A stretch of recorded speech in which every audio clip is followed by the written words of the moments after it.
C'est un changement d'époque.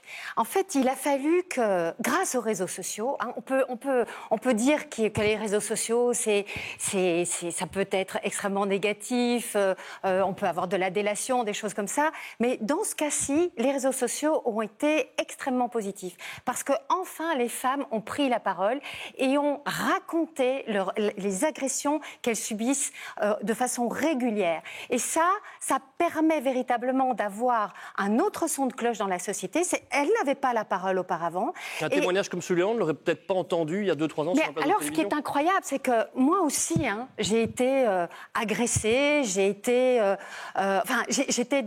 fait des choses que je ne désirais pas faire. Et le fait que les femmes racontent leur histoire dans les réseaux sociaux, ça a permis de mettre des noms sur ce que j'avais vécu.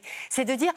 Ah mais là, en fait, moi, je n'avais pas le désir de faire ça. C'est pas moi qui l'ai voulu. J'ai accepté parce que je me sentais acculée, parce que il faut faire la bonne fille, parce que il faut se faire accepter, comme dit Madame. Ce que Madame raconte, et alors elle utilise un mot incroyable, c'est « il était amoureux de moi ». Mais attendez Madame, quand on vous donne un coup de bêche, c'est pas du jardinage, c'est une agression.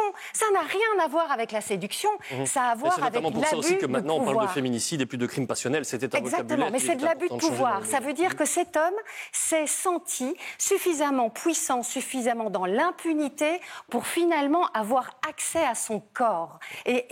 Enfin, tout faire en tout cas pour avoir accès à son corps, pour la démolir. Et ça, vraiment, cette libération de la parole a permis à Madame, à moi, à plein d'autres femmes de se rendre compte qu'en fait, on avait accepté des choses qu'on n'avait pas perçues auparavant comme étant graves.